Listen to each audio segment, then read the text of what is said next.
It's just kind of a wait and see type thing as see how the rest of the week plays out, um, and then obviously next week as well. Would it still be Chris and Isaac splitting? Yeah, it's too early to tell right now, but I was real happy with the way those two played against Washington. What you saw from Max Williams, did he earn any more opportunities? Yeah, Max is a good football player. I mean, he came in there and did his job, and he's a guy that now that he's healthy that we can utilize a little bit moving forward. But Greg played pretty well as too. We also asked you what went wrong in this game. What went right? What were you real happy with? I thought the guys did a nice job on third down. They were 25%, I believe, on third down. They were a team that had been pretty good on third down. They're a space team with pretty good athletes. I was happy with that. I thought at times, we got some pretty good, got some pressure on the quarterback and got him off his spot to where he couldn't just have a clear launch point. It was something that we wanted to get done. You mentioned that you would use the bye to kind of go back and look at all 5 games. What are a couple of things that you really want to clean up moving forward? I think that the perimeter plays that kind of happen here and there. You tackle it for a 2-yard gain, and then there's one for 15 or 19 yards.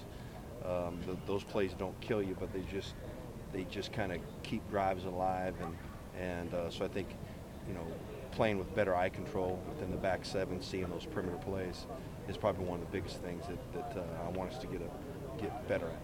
Yeah, what's the difference between a 2-yard gain and a 19-yard gain for you guys? Like what would change that for you?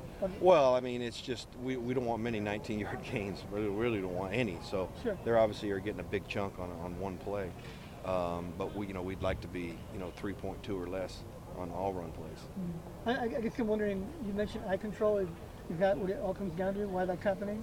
Because sometimes we play it for no gain, and sometimes it spits out for maybe more than usual. And the fly sweeps, the crack tosses, you put on any NFL film, that's what everybody's doing in the league right now. And so it trickles down to the college game, and we just got to play it better on a more consistent basis. Does that really then only involve like linebackers and your outside ends? It's a combination of everybody in the back 7, whether it be corners setting the edge, okay, depending on the coverage, or safeties coming up setting the perimeter. It's all based off what structure you have when they run that play, when you have that call, whether it's a safety force or corner force, or where the backers need to fit on it as well.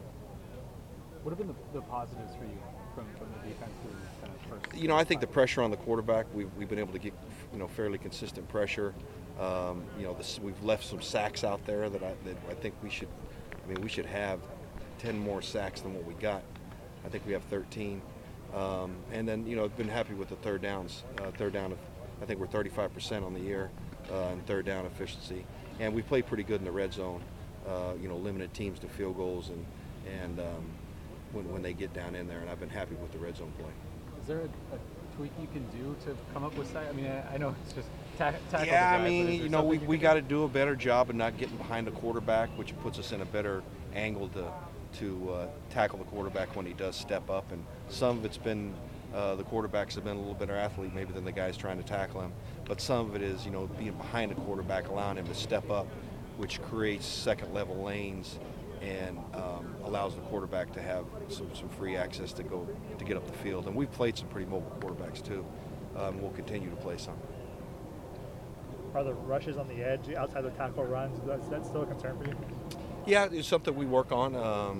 The yards that happen outside the numbers, we're fairly stout within our front 7, so people try to get the ball on the perimeter. And I think our guys know that now, and we've identified it and really had a chance to go back and on the bye week like this, you really can slow down. You're not so much worried about opponent and say, look, here's something that continues to keep happening. So when you recognize this formation maybe on this hash mark, there's a pretty good chance there's something maybe coming out here. So just playing with better eyes and doing a better job of recognition. Why do you think that's been so difficult to fix so far? When you have different defenses, there's different defenses that set the perimeter. And so when those plays come up, it's been hit or miss. There's been some that have been tackled for loss. But it's just when the perimeter changes, the guys have an understanding, a clear understanding who has the edge and to set the ball and turn it back inside. How have you seen EA progress over the course of the 5 games? I think it's been a little bit inconsistent. I think he's struggled at times tackling.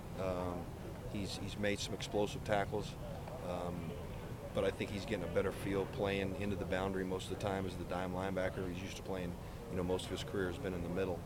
But I've seen steady progress. There's things definitely that he knows he needs to get better at, and we've addressed those things this week. How specifically do you address that? Is that in practice or in film? Just in film, and when you look at the cut-ups of the main calls that we make defensively, the things we kind of hang our hat on, our bread and butter, where everybody should be right because we've repped it 1,200 times since last spring. So those are the kind of things defensively, not only him but everybody. When there's certain things that are our bread and butter, we've got to be in the right spots. Why do you think that disconnect happens if you've done it so many times? Offense is doing different things, maybe changing formations from doubles to trips or trips to doubles during the play, with the different motions or moving people back on the snap, can tend to have you play with kind of loose eyes, as we say. What have you seen from Marlon so far this season? He's probably been our most consistent player. I mean, he has been really solid in there, controlling his gap, getting off blocks, transitioning versus the pass. Really happy with the way he's played. And like I said, I think he's probably playing more consistent than anybody we have right now. What's the plan for Jordan Iosefa when he comes back healthy?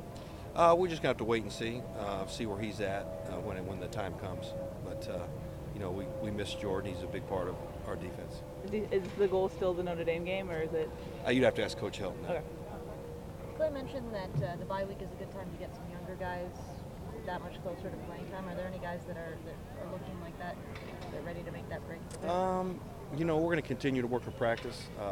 We got the young guys from work today, but Raylan Goforth, Kanai, those guys got some valuable reps. The secondary, we're playing a lot of young guys, so it's just kind of the normal rotation there with that group. Up front, we're pretty much set with who we got, who we're going to use this year. Missed tackles were down over the last game. I think it was 6. So was there one tangible thing you point to that you think about that? No, I mean, it's just paying off, working on it. They're very much a space team, so we knew there'd be some situations where we were going to have to make a lot of good, solid tackles in space. And I think just continue to keep working on it and focus on it. And, we do a tackling circuit, and I think some of those things are paying off. Isaiah's had some struggles this season. Is he still locked into that spot, or would you look at him and Chase as kind of competing now? Well, I mean, I think Isaiah, just like everybody, we've identified some things that he needs to work on now that he's played for 5 games, and we visited about that, and they'll all continue to get work in there. With Richter playing through injury, how do you weigh playing him injured versus putting someone else in his spot?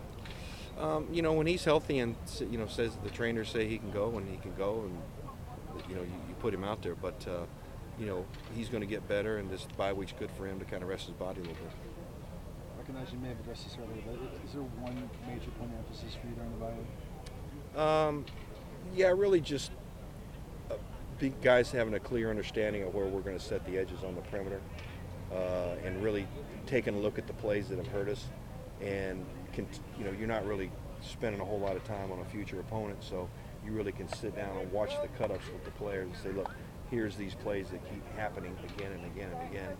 And so when you see this formation and this motion potentially might happen, there's a good chance it's going to be one of these 2 things. Is that what comes with a young defensive grouping? Yeah, it does. It does. I mean, we're really young with a lot of guys that are playing for the first time, and so I think just getting a feel for what teams are doing and how to make that quick adjustment if things aren't exactly like maybe we practiced, making adjustments on the fly, so to speak.